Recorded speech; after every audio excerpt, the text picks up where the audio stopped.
What's up, YouTube? It's your boy C's back at y'all with another video. And on this video, I want to talk about the genesis of creation.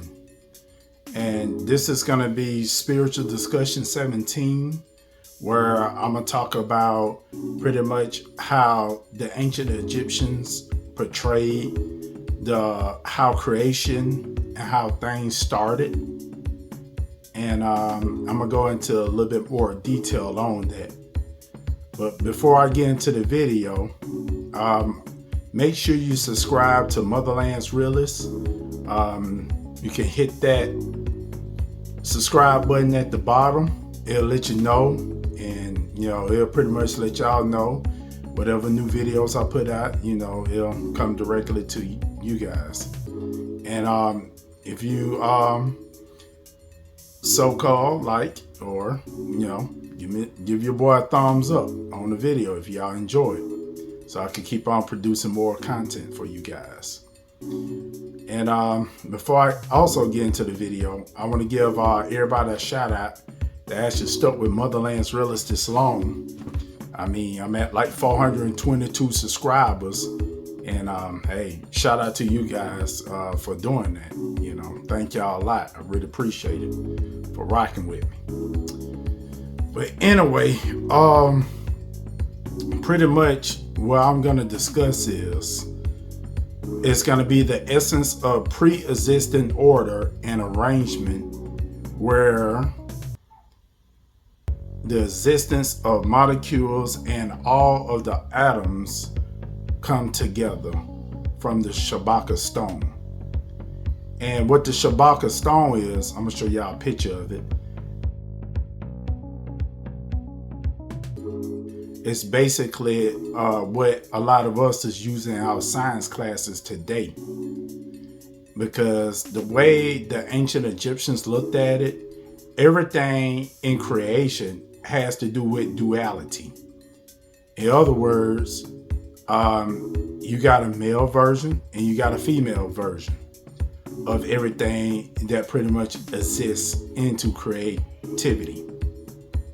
And I'm gonna pretty much break down as far as the atoms and molecules that made this existence as what it is today. Okay, first of all, when you're talking about the noon is matter, which is a representation of male. And then you got the nunet, which is basically having to do with space, which is the female. And then it gives birth to Ha, which is finity. And then the Ha-het, which is the female, which is finity. And then you go to the Coquette, which is darkness, and the Kunet, which is light. So once you got birth from darkness to light, and then the Amen, which is hidden, which a lot of people don't realize in your traditional Bibles and everything, when we say Amen, which is pretty much like Amen Ra, and Ra is energy, R-A, Ra. So it's basically when the sun goes down, it's the hidden sun. I'm gonna get into all that later. And then the Amenet is the reveal of everything having to do with, the purpose of creation. So on Spiritual Discussion 17, the genesis of creation, in other words, from an Egyptian point of view. When everything first got started, just like I had told you guys about the noon, which is primordial waters, which I talked about in my previous video, which was the start of everything, the primordial waters. And the noon gave birth to Atum, which is that unknown factor of things to come into existence. So the creator or the force pretty much expanded itself more out into, I guess you could say, the creator is pretty much like the Matrix in a sense. It's everything. It's coming from, just like I said on my previous video, when you're talking about, the start, in other words, like the Big Bang Theory, where you end up having clusters. Clusters gave birth to, the stars. And stars pretty much have planet circulations and so on and so forth. So in a way, from the noon, the primordial waters, to autumn, ATUM, the unknown factor of things to come into existence, then it gave birth to something called Autumn Ra,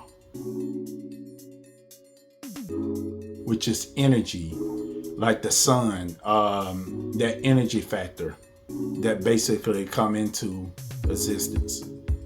And from Autumn Ra, you have the male, which is air, which is Shu, S-H-U, Shu. And then Autumn Ra gave birth to the Shu and the Tefnut. Shu meaning male, Tefnut meaning female. So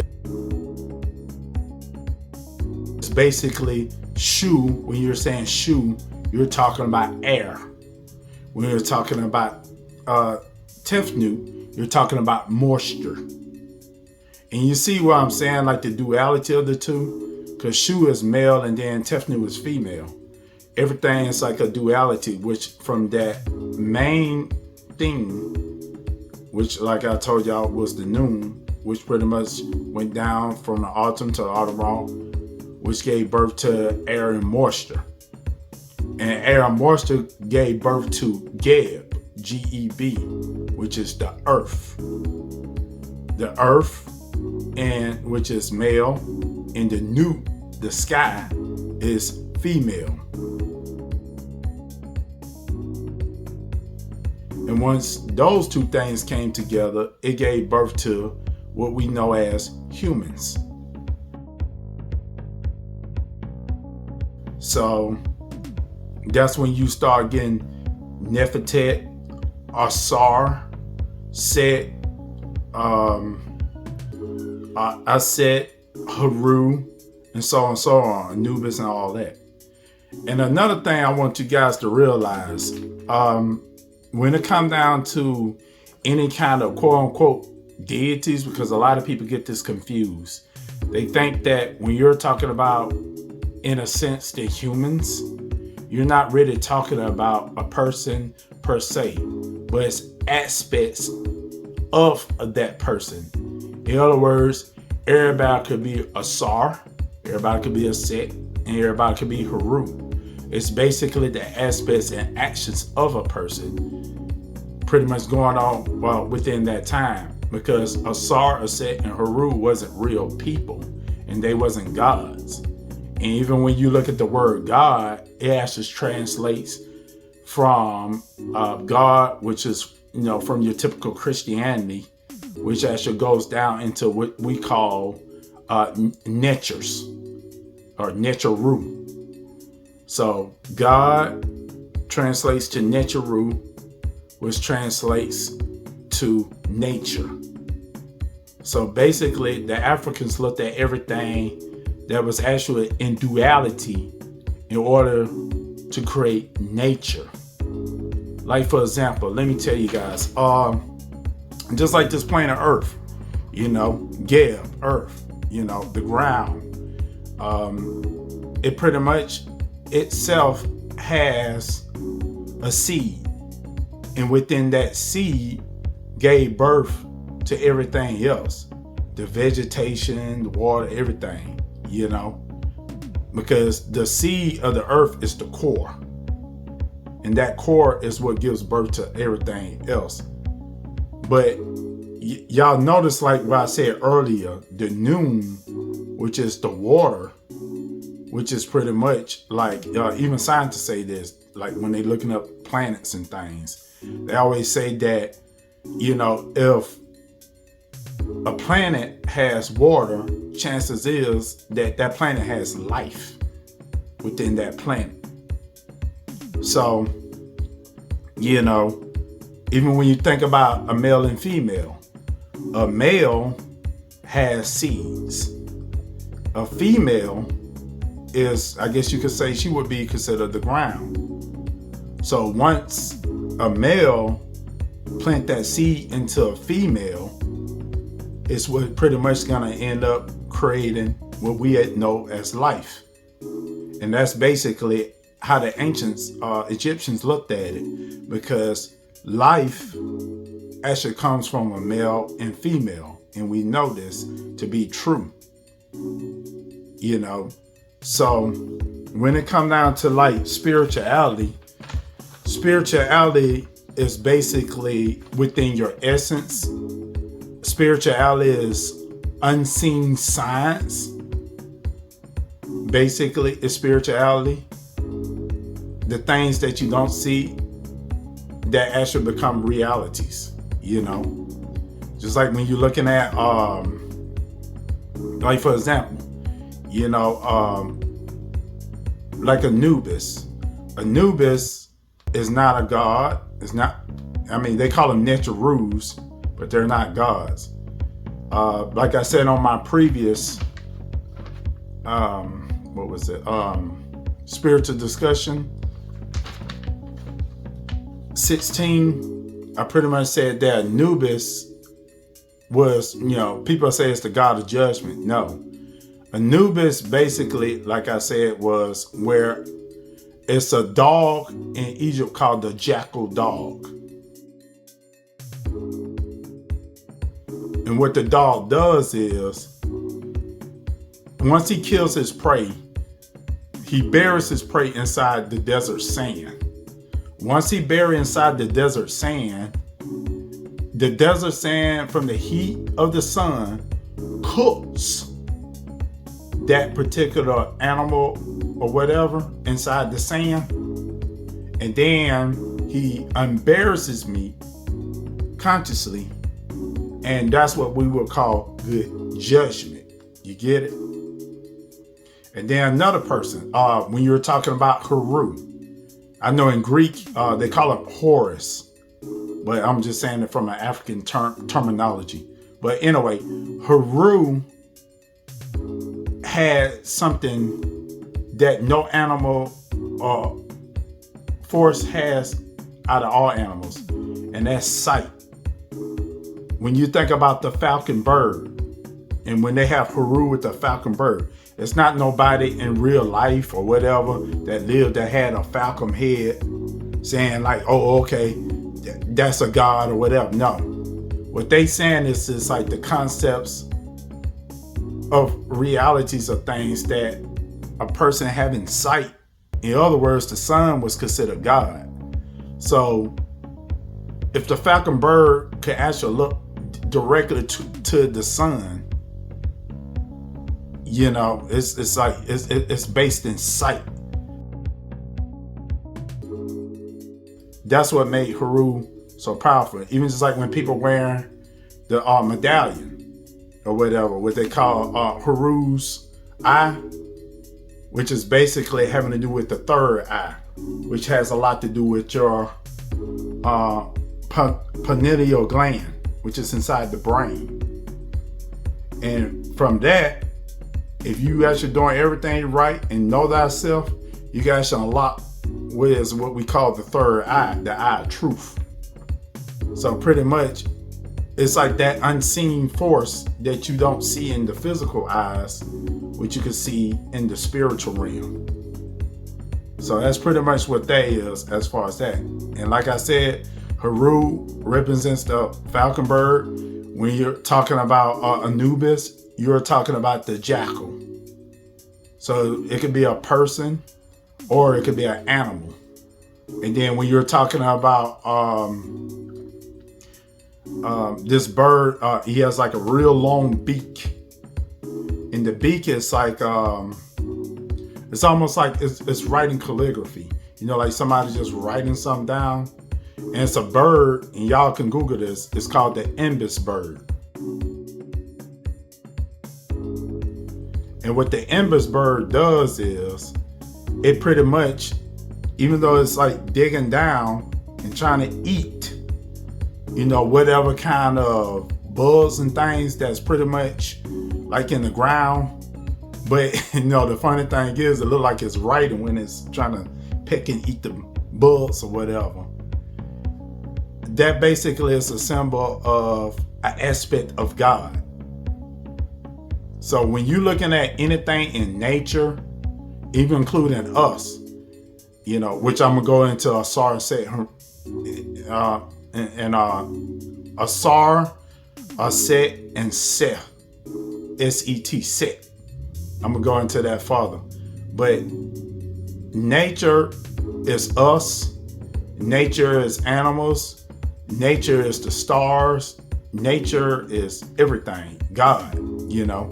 That's basically what God translates to, nature, which is this matrix, I guess what you would call it. All of this creation and existence. So because of that intelligent force is what makes us, well, basically live the way we live. And like I say, spirituality is not something that is taught, it's within your essence. So if you got like whatever, like bad things that happen in your life, or, you know, the good, bad, ugly, whatever, you're learning from these things. That's what guides you in order to make you your higher self. So I hope y'all kind of with me on this, because, you know, I'm a teacher, but also I'm a student, because a lot of this stuff is new to me too. And I'm pretty much just trying to deliver the information to y'all, just like how the elders delivered this information to me. Okay, what else I already say? Asar, yeah. Just like Asar, the human, that basically Geb and Newt gave birth to, right? So when we talk about Geb, once again, keep in mind, earth, and which is male, and Newt is sky, which is the representation of female. And like I said, this is science that pretty much became our reality. So Asar had a jealous brother named Set. And Asar's name is A-S-A-R, and Set is S-E-T. So basically, it's an aspect of human characteristics, what we're talking about. Like Asar was like the representation of masculine, having to do with, you know, the male's genital. But it wasn't no such person as a Asar. It was just an aspect or a concept or an ideal of human characteristics. So yeah, when you're talking about Asar, you're talking about life. You're talking about rebirth. How something come from life and then to death, and then it actually transition, and in other words, reincarnation. So in other words, something dying and then something coming back again. And then Set was basically the opposite of, I think I told y'all in my previous video. It's not a person. Let's just keep that in mind. It's just a concept ideal.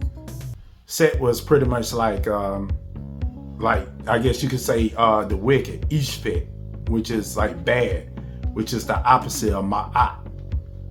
So when you're saying Set, in other words, Set, S-E-T, you also could, you know, put an A-N on it, which would be Satan later on in like the major religions. So Set was actually jealous of Asar, because Asar pretty much had like his kingdom and everything, And it's kind of funny when I think about it, because I was just like, even when I hear this story, it's almost like they got that whole idea from Star Wars and also The Lion King. You know, how you have the jealous uncle end up killing his brother. And then even though he passed away, his wife, Aset, which is A-S-E-T, when Asar died, she pretty much cried and everything, of course. And she was looking for his body, because his body got chopped into a lot of pieces from Set because of his jealousy and everything.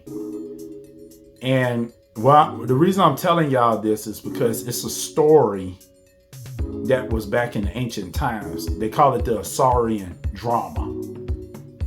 So when she took all of his pieces and put them back together, they did something what we would call mummification in the West. But over in ancient Egypt, they actually call it Sahu. And what we call pyramids is actually called Mir. Yeah, I know. This stuff even blows me. I didn't even know it was those names. But anyway.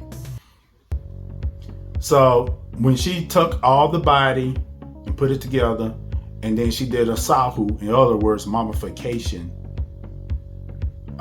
she cried, prayed to the gods, because she really wanted him to come back to her, because she really loves them, you know. And this is the ironic part.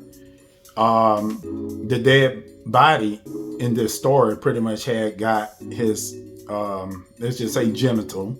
I'm not gonna say too much, because, you know, I'm gonna keep it PG, y'all. When it rised up, it pretty much gave a birth to a Set. Not physically, but it's pretty much like the gods delivered Heru to a Set. Does that kind of sound familiar? Kind of sound like the Jesus and Mary story. You know. I'll let y'all look into that. But anyway, you know, it's not exactly the same, but some similarities there. So basically, a Set, even though she didn't have, you know, let's just say relations with Asar, gave birth to Heru. And Heru pretty much became a warrior. I guess you could say Heru was like Simba from Lion King, if you look at it that way. So he actually challenged his uncle Set, S-E-T, Set. When he challenged Set to a duel, in other words, it's kind of funny, Heru, which in translation, you can actually take out the U. Instead of H-E-R-U, you could put an O at the end. It'd be hero.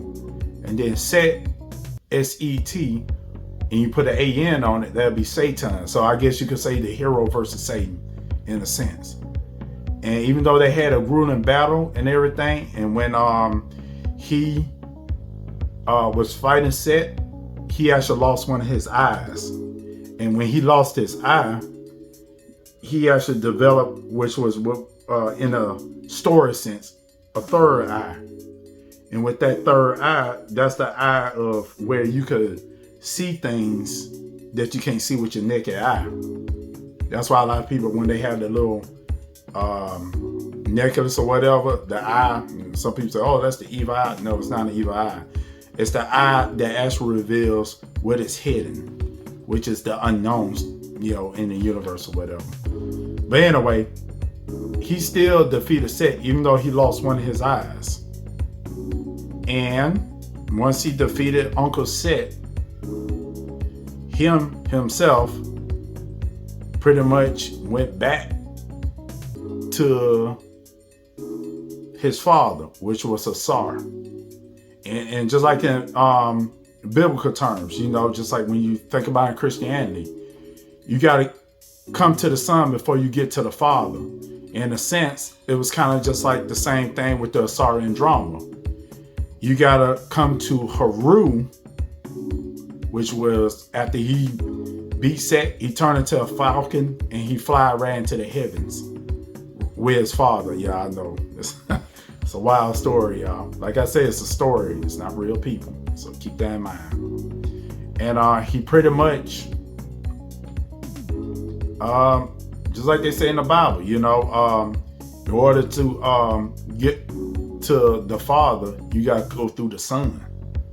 So Heru was pretty much the only person that you got to get permission from before you even get to Asar.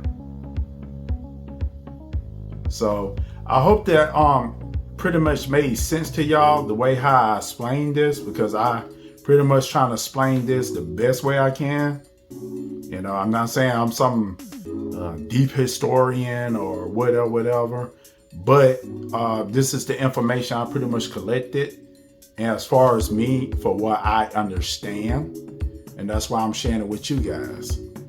I hope you guys enjoyed this video, and like I said, today is your boy's birthday. Yeah, I was born in Black History Month, just like my daughter. And if y'all have any comments or questions or anything, feel free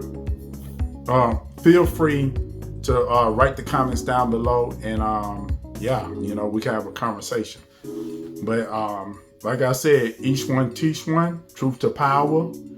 And if y'all like these type of videos of history, or if y'all have any ideas of any kind of history that y'all want me to share with you guys, leave it down in the comment down below. Let me know. And I'll pretty much explain whatever history that I find out to the best of my knowledge. All right. I'll talk to y'all later. And all I got to say is thank y'all for, if y'all made it this far in the video, I really appreciate it. And all I gotta say is, just always remember your ancestors. And let me see, is there anything else I need to tell y'all? Yeah, I'll pretty much show y'all pretty much like the duality of how people become people and everything. So I think that's pretty much it. Just like for example, I think, yeah, I did tell y'all about the Trinity. The Trinity, which they said is the Father, the Son, and the Holy Ghost, which actually came from Egypt, which is the Father, the Mother, and the child. So in other words, when that man and woman create that baby, that's them going towards the future. So in other words, just like me and my wife, our two daughters, that's them going towards the future. But anyway, I just said I want to brush that little bit of piece of information up for y'all, and I'm finna go ahead and end this video. I'll holler at y'all later. Peace.